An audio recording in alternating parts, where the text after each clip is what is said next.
nós vemos falando sobre a primeira carta escrita pelo apóstolo João, o ancião, né, João, e ele vai escrever o Evangelho lá de João, e nós temos a primeira carta. Nós viemos cada domingo estudando um capítulo aqui, abordando um capítulo da carta, e hoje chegamos ao final, que é o capítulo 5 da primeira carta de João. É bom nós lembrarmos que João era conhecido como o amado, né, o discípulo amado de Jesus, e ele escreve essa carta. Foi exilado na ilha de Patmos, né, prisioneiro. Também lembrar que ele escreve essa carta, e também depois não tem a segunda, a terceira carta de João, mas ele escreve essa carta porque também as pessoas estavam à mercê de vários deuses. Como eu falei no domingo passado, no contexto, embora numa outra época, não muito diferente atualmente, na vida das pessoas, né, no sincretismo religioso, as muitas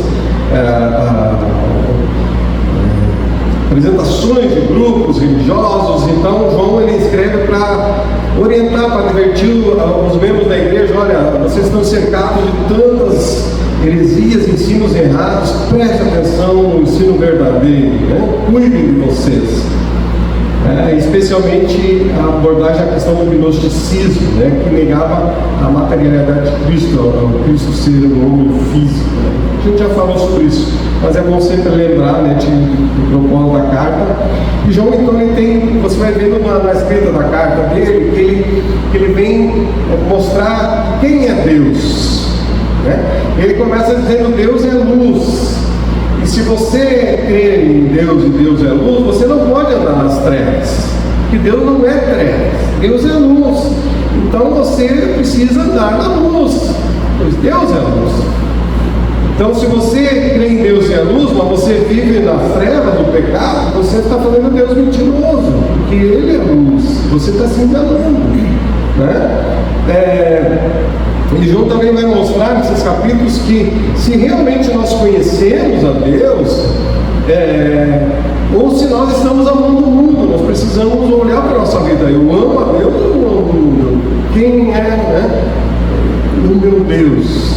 Também João vai mostrar que Jesus é a verdade, e que nós temos que observar se nós estamos seguindo a verdade, Jesus, ou os deuses que se apresentam, ou os movimentos que se apresenta contrário, inclusive, à palavra, né? João também vai mostrar que Deus é amor, não somente que é luz, que Deus é amor, e que nós, por crermos em Deus é amor, nós também devemos amar.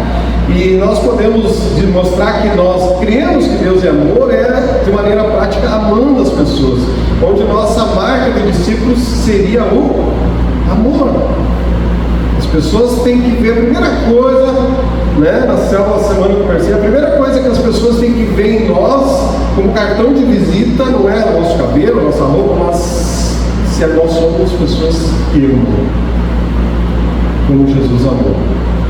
Essa é a nossa cartão de visita, a nossa apresentação, se nós amamos de maneira prática as pessoas. E agora no capítulo 5, João vai mostrar, né, que Jesus é a verdadeira vida, né?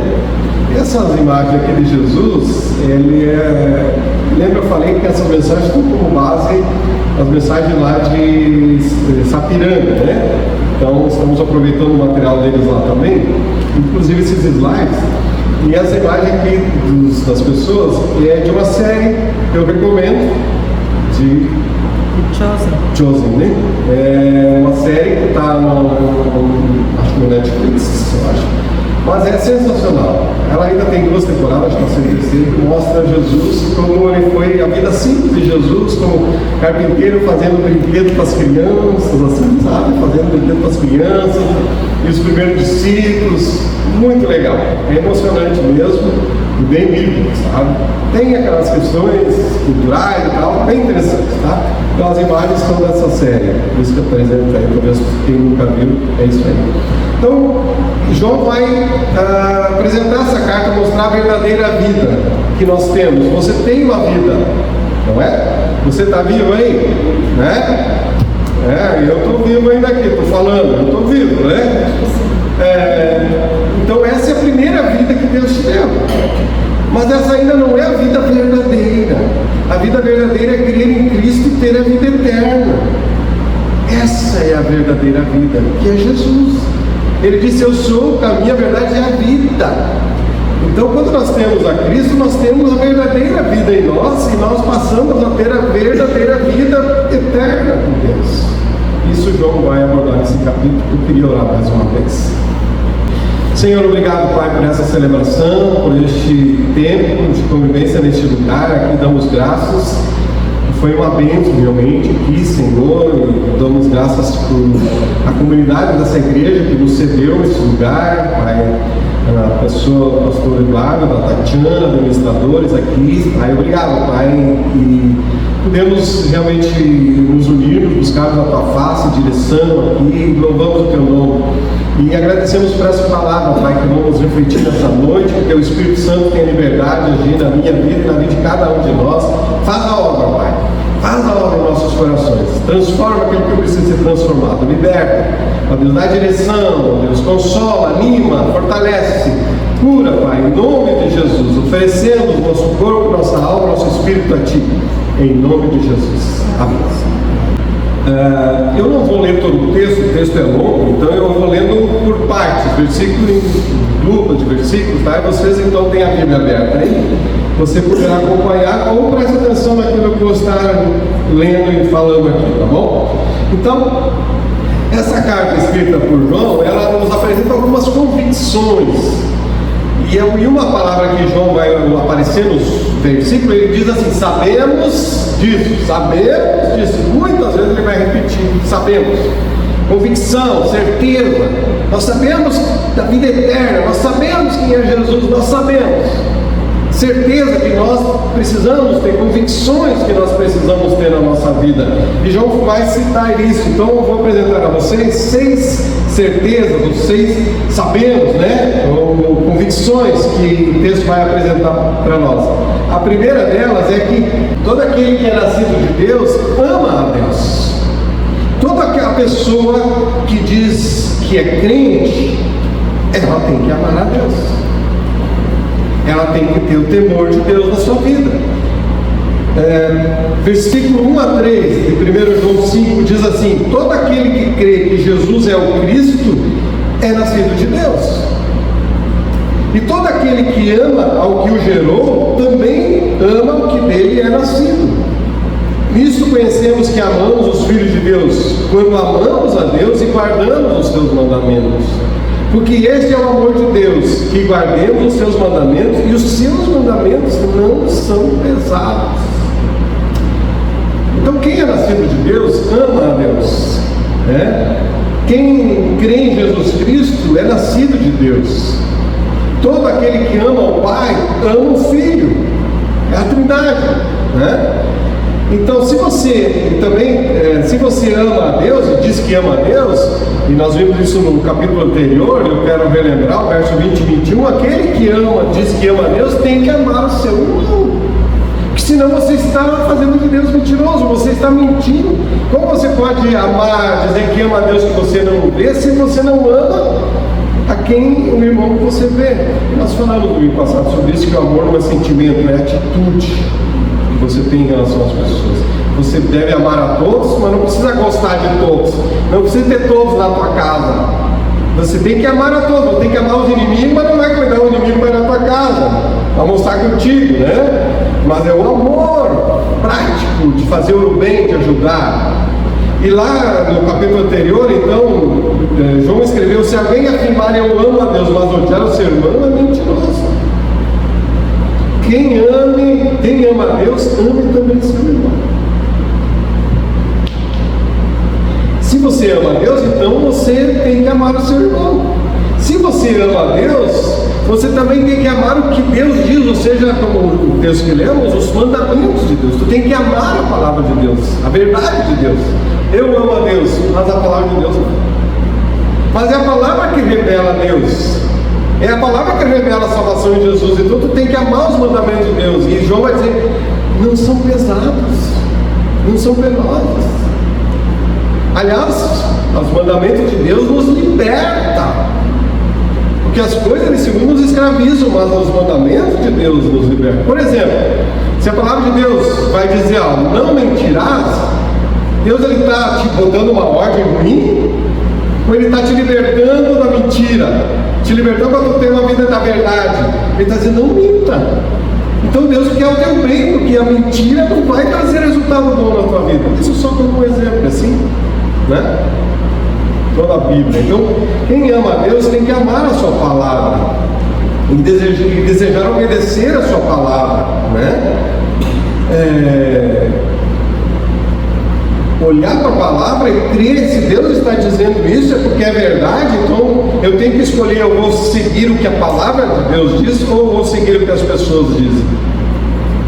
É uma escolha nossa. Eu amo a palavra, eu quero obedecer a palavra, né? No verso 4 e 5, João diz assim: que todo que é nascido de Deus vence o mundo, e esta é a vitória que vence o mundo, a nossa fé. Quem é que vence o mundo, senão aquele que crê que Jesus é o Filho de Deus? Os muçulmanos dizem que Jesus é um profeta, mais um profeta, né? Os judeus dizem que Jesus foi um mestre rabino importante. Os gnósticos, que é o que João aqui combatia, diziam que Jesus, ou ele era divino, totalmente divino, e não tinha corpo humano, ou como alguns grupos iam dizer que Jesus era um simples homem, mortal, não tinha divindade. Os espíritas dizem que Jesus é um espírito de luz, alguém iluminado, mas é um ser humano normal, iluminado, né? Agora, quem é Jesus para você? Eles dizem isso, mas quem é Jesus para você? Para João, para os cristãos, Jesus é Deus. O Deus que se tornou um ser humano. E João vai dizer que a nossa fé vence o mundo. O que quer dizer isso, que a nossa fé vence o mundo? É que a influência do mundo sobre nós, ela não tem tanto poder quanto a palavra e a nossa fé na nossa vida. Ou seja, a palavra de Deus tem mais poder em nós do que a influência do mundo. Por isso, essa fé em Deus na sua palavra me ajuda a vencer a influência do mundo, né? As nossas escolhas, elas precisam ser a partir da ótica da palavra de Deus e o desejo que nós devemos ter de querer agradar a Deus. Pois amamos a Deus, não dizemos que amamos? E se dizemos que amamos, temos que desejar agradar a Ele. Porque Ele fez tudo e continua fazendo tudo por nós. E nosso amor tem que ser recíproco, né? Então nossas escolhas devem ser sempre pautadas na palavra de Deus. Você vai escolher uma profissão? O que Deus diz na sua palavra? Vou formar um relacionamento, a pessoa vai formar um relacionamento, vai querer casar com alguém. O que diz na palavra de Deus sobre formar um relacionamento? Eu vou fazer um negócio financeiro. O que Deus diz na palavra de Deus sobre um negócio financeiro? Ou você faz assim de qualquer jeito? Não, eu não se meto nessa área na minha vida, eu faço meu negócio financeiro. Não, o que a palavra de Deus diz sobre os negócios financeiros, sobre sociedade? O que a Bíblia diz? Então, nossa vida tem que ser pautada pela palavra, é o que João está enfatizando para nós, né? E aí nós vencemos o mundo pela nossa fé. E João vai falar a partir do verso 6 ao 10, mostrando a Trindade, né? E a gente já abordou isso bastante nos capítulos anteriores, eu vou ler, que ele diz assim: este é aquele que veio por água e sangue, isto é, Jesus Cristo, não só por água, mas por água e por sangue. E o Espírito é o que testifica, porque o Espírito é a verdade, lembra? Jesus é a verdade, o Espírito é a verdade, porque é a Trindade, né? Porque três são os que testificam no céu: o Pai, a Palavra e o Espírito Santo. E esses três são um. E três são os que testificam na terra: o Espírito e a água e o sangue. E esses três concordam num. Se recebemos o testemunho dos homens, o testemunho de Deus é maior, porque o testemunho de Deus é este, que de seu Filho testificou. Quem crê no Filho de Deus, em si mesmo tem o testemunho. Quem a Deus não crê, mentiroso o fez, porquanto não creu no testemunho que Deus deu do seu Filho. Veja, João, ele não está com a sua mente: eu não vou provar para vocês que Deus é Deus, que Jesus é Deus. Isso ele fez também, principalmente no Evangelho de João. Mas ele parte da premissa que é a verdade. E é uma realidade. Aliás, quando você lê a Bíblia não tem preocupação de provar as coisas, né? Ele só quer mostrar a verdade, a realidade. Aí você ouve outras coisas e você vai ter que escolher. Deus não tem necessidade de provar. Ele só revela a si mesmo. E aí você escolhe se você vai crer ou não. Né? Ou seja, João está dizendo que nós temos duas possibilidades: você crer no Filho de Deus e ser salvo, ou você não crer no Filho de Deus. É algumas possibilidades que tem, né? Ou você crê em Jesus, ou você não crê em Jesus. E a consequência de crer e não crer. Quem crê é salvo, quem não crê é condenado. A Bíblia não dá muita opção, né? Porque Deus já fez tudo, já revelou tudo para você. Agora está em cada um de nós essa escolha. Então nós sabemos, né? A nossa primeira certeza, né? Que aquele que é nascido de Deus ama a Deus. Você é nascido de Deus? Bem, ame a Deus. Ame a Deus. Segunda certeza, verso 11 e 13 diz o seguinte: e o testemunho é este, que Deus nos deu a vida eterna, e esta vida está em seu Filho. Quem tem o Filho tem a vida. Quem não tem o Filho de Deus não tem a vida. Essas coisas eu vos escrevi a vós, os que credes no nome do Filho de Deus, para que saibais, tenha certeza que tendes a vida eterna, para que creiais no nome do Filho de Deus. Então, segunda certeza, sabemos que quem crê em Jesus tem a vida eterna. O texto não diz que talvez, se você crê em Jesus e se esforçar um pouco, bastante, quem sabe você alcança um lugarzinho no céu. A minha mãe pensava um pouco nisso, né? Se eu me esforçasse, né? Deus vai gostar de mim, aí Ele vai dar um lugarzinho no céu para mim. Muitas pessoas pensam isso. Não relembro da obra poderosa de Jesus na cruz, né? E João vai dizer: se você crê, você tem a vida eterna, você é salvo se você crê, né? Ou seja, na minha opinião, creio de vocês também, uma vez que você se converte, você entendeu e crê e aceitou esse sacrifício de Jesus no teu lugar na cruz, você então, a Bíblia vai dizer para o apóstolo Paulo que você é selado, marcado pelo Espírito Santo, né? Uma carta que tem endereço garantido na eternidade. Você é selado, você é salvo. O Espírito Santo passa a habitar em você, no teu coração, né? Então, quando você crê em Cristo, aqui começou a vida eterna. A vida eterna não começa quando você morrer, agora você vai ter vida eterna. A vida eterna já começou, gente.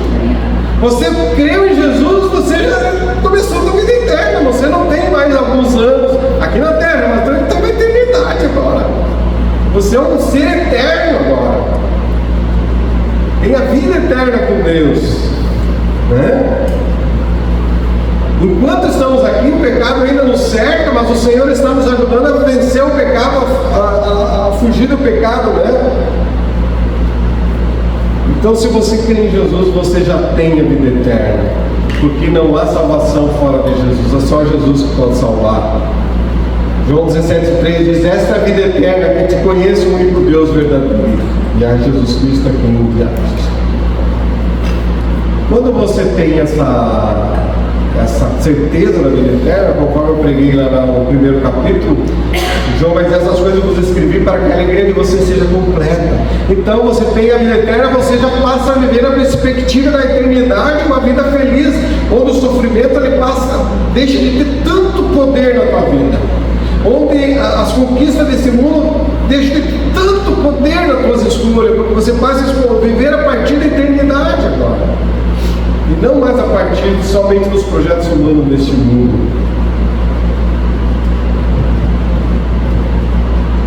Mas o que devemos crer sobre Jesus? Resumidamente, né? Quem Ele afirma que Ele é: Deus. Isso que você precisa crer sobre Jesus. E no que Ele disse, Ele morreu para quitar a tua dívida perante Deus, né? Tua salvação conquistada. Você é pecador, que não podia pagar pelos teus pecados, Jesus pega o escrito de dívida, deu, ó, esse é tanto que ele deve, mas eu não posso pagar isso. E Jesus disse: eu vou pagar a tua conta.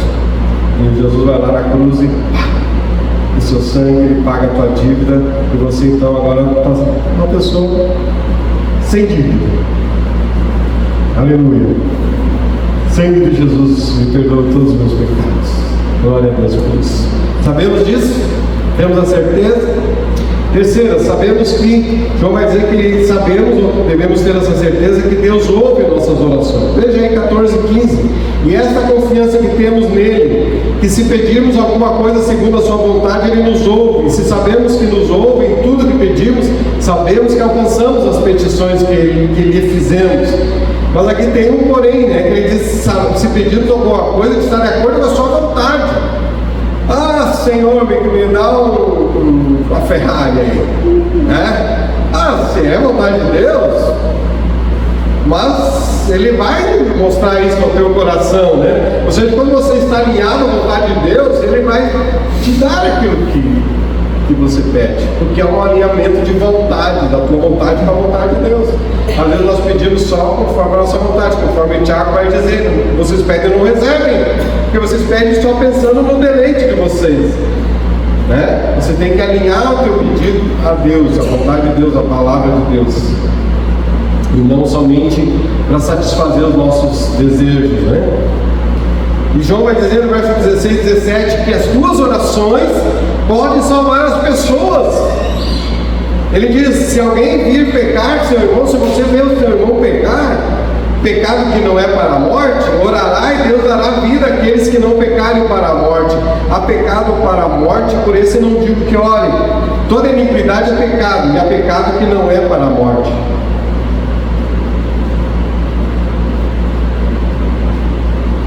Se você sabe de algum irmão que está pecando, ore por ele, para Deus libertar ele, amém? Libertar esse irmão. Faça isso. A oração pode transformar a vida de alguém. A qual que é o pecado aqui para a morte? O texto não deixa muito claro. Provavelmente se entende aqui que seria apostasia, que é uma pessoa que se abandona a fé, né? Totalmente, né?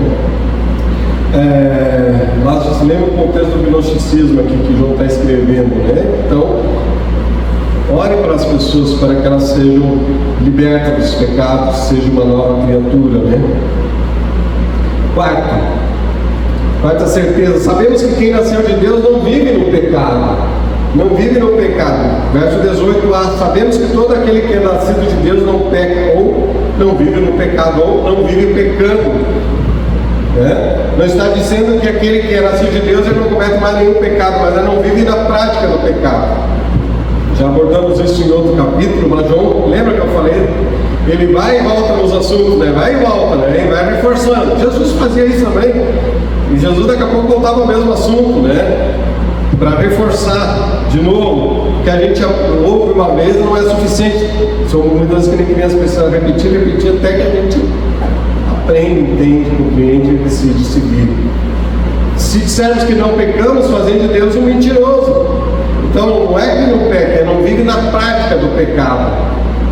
Uma coisa é você pecar, outra é viver na prática do pecado, né? Ou seja, não tem a rotina do pecado, tu não planeja o pecado, a tal horário eu vou pecar, né? Isso é uma pessoa que está na prática do pecado. Nós pecamos por acidente, por uma situação, né? Então não é uma rotina que João está apresentando. E aliás, se você é uma pessoa que diz que crê em Jesus e peca e não houver o arrependimento, você tem que questionar a tua salvação, a tua fé. E o crente verdadeiro, ele peca e ele se arrepende. Ele se arrepende, ele decide mudar. Quinta certeza, sabemos que o maligno não nos toca, verso 18 e 19. Sabemos que todo aquele que é nascido de Deus não peca, mas o que de Deus é gerado conserva-se a si mesmo, o maligno não lhe toca. Sabemos que somos de Deus e que todo mundo está no maligno. Ou seja, que benção isso, né? O maligno, Deus nos protege, Deus está com a gente, Deus nos livra, né? Ou seja, crente não precisa ter medo do diabo, crente tem que resistir ao diabo para ele fugir. Quer dizer, não precisa ter medo do diabo, né? E crente, isso é um outro assunto mais profundo para a gente abordar, mas o crente não fica possesso, né? O diabo não tem como, porque nós estamos com o Espírito Santo dentro de nós, não tem como o diabo tomar conta de nós. Não tem, né? Porque você já está com a presença de Deus no teu coração. Então não fica possesso, né? O diabo pode oprimir, pode criar situações difíceis para nós, infelizmente ele faz, para tentar nos afastar de Deus. Mas agora ele não tem poder, né, de nos destruir. Glória a Deus por isso, né? Pode influenciar a circunstância à nossa volta? Infelizmente pode. Mas nós somos nascidos de Deus e o maligno não tem poder sobre nós. Glória a Deus por isso, né? Sexta certeza é sabermos que temos a vida verdadeira, que é Jesus, né? E a vida eterna. Verso 20: sabemos também que o Filho de Deus veio e nos deu entendimento para que conheçamos aquele que é o verdadeiro, e nós estamos naquele que é o verdadeiro, em seu Filho Jesus Cristo. Este é o verdadeiro Deus e a vida eterna. Se nós nascemos de novo, se nós somos novas pessoas, nós temos a verdadeira vida. Nós enxergamos a vida a partir da lente da palavra de Deus, da nossa fé, do conhecimento de Deus. Jesus nos dá um entendimento sobre a vida. Nossos olhos se abrem e nós começamos a entender o mundo espiritual, as coisas que acontecem no mundo a partir da palavra de Deus, do que Deus revelou. É fantástico isso. Sabemos que o futuro do mundo, sabemos da volta de Cristo, sabemos da eternidade, sabemos da nossa ressurreição. Nós sabemos tanta coisa. Glória a Deus por nos revelar o que estava oculto. E nós temos esse conhecimento. E Jesus nos ajuda com o Espírito Santo a entender as coisas da sua palavra. E por fim, verso 21, João vai dizer: filhinhos, guardem-se dos ídolos. Você crê no Deus verdadeiro, mas cuide dos ídolos dos nossos deuses que estão por aí. Oferecem para vocês filosofias, isso, aquilo, que não tem nada a ver com a palavra de Deus. Se apresenta de uma forma tão bonita, tão atraente. Mas fique com a palavra, você é um filho de Deus, fique com a palavra. Nós não somos novos na fé, nós não temos que aceitar imitações de Deus, né? Não temos que aceitar, Ele é o único. Não coloque qualquer coisa na tua vida no lugar de Deus, Ele tem que ser o principal, todos os dias. Jesus é a vida verdadeira, é onde você tem ouvido a vida verdadeira, Jesus. Ele é a vida. Jesus é o Deus verdadeiro, a quem tiver que adorar e confiar a tua vida. 6 certezas que nós vimos. Primeiro, quem nasceu de novo ama a Deus. Você ama a Deus, tem amado a Deus, ou você tem ignorado a Deus no dia a dia? Você ama a Deus, que nós possamos desejar cada dia mais a companhia de Deus, sentir Deus. Tem dias que a gente não sente a presença de Deus. Hoje eu falava lá com a minha família, em casa, nós almoçamos juntos, conversávamos depois. Não existe nada melhor nesse mundo que sentir Deus, saber um Deus real. E às vezes, eu já vivi isso tantas vezes, e com certeza você, que às vezes parece que Deus quase palpável, né? E você sente Deus dentro de você, e isso é tão satisfatório na tua vida. E há momentos que você não sente nada, parece que Deus não existe, não está em você está com frio, né? Deus.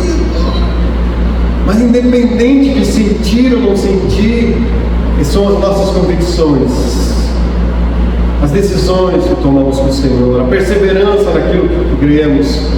Que o diabo vem querer colocar dúvida, colocar pessoas para apresentar outras ideias, para nos deixarmos de amar a Deus. Então, se você ama a Deus, mas não confia, não acredita no que Ele disse na tua palavra, tem alguma coisa errada. Tem alguma coisa errada. Isso é pecado. Você crê em Deus, mas não acredita na palavra, é pecado. Porque a palavra que revela a nossa coisa. Se você nasceu de novo, você ama a Deus. Se você nasceu de novo, você tem a vida eterna. Aleluia. Se você nasceu de novo, você tem as suas orações ouvidas por Deus. Inclusive você orando por aquele que não crê, aquele que está no pecado.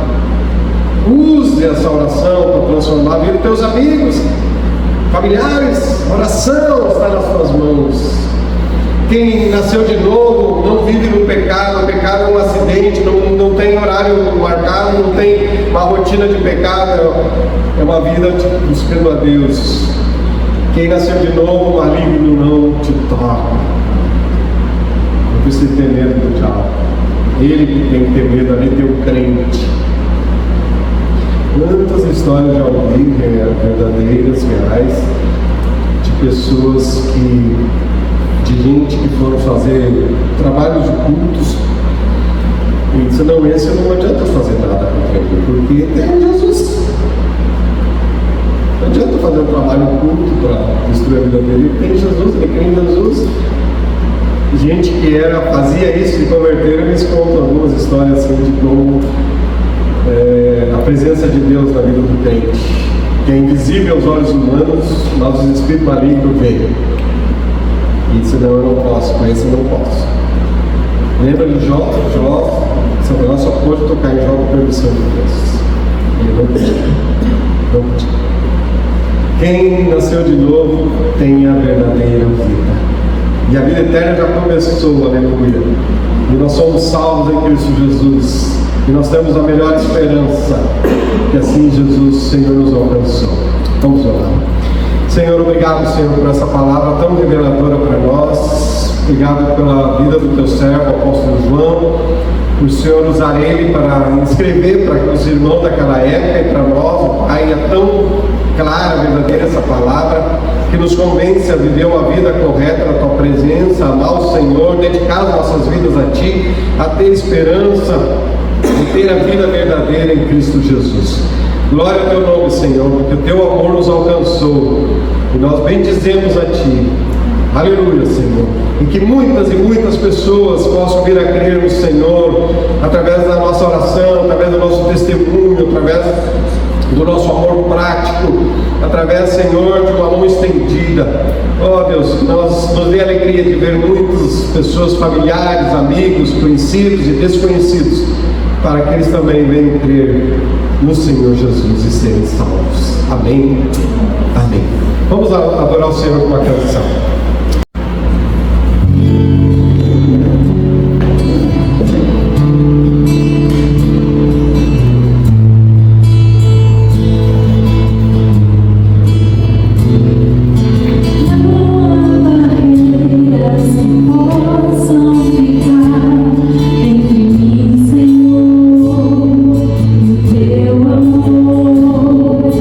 Livre eu sou.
graça do Senhor, a favor do Senhor.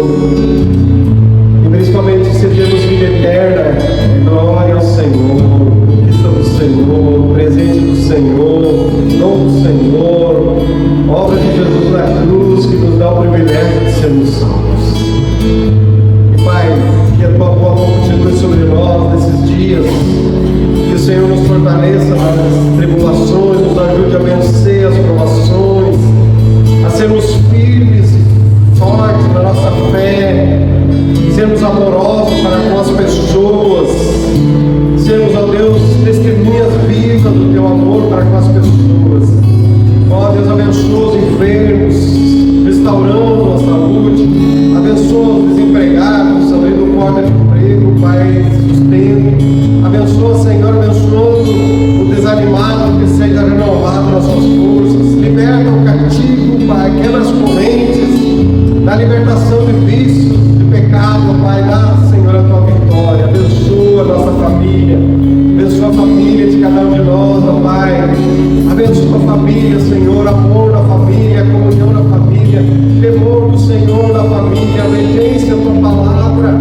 Ó Deus, faz um milagre nas famílias, transformando lares de pessoas, ó Deus, consagradas a Ti. Todos nós, Senhor, temos alguém da nossa família que gostaríamos que pudesse, Pai, que viesse ser nosso irmão em Cristo, mais do que um membro da nossa família, mas um irmão em Cristo que estará conosco na eternidade.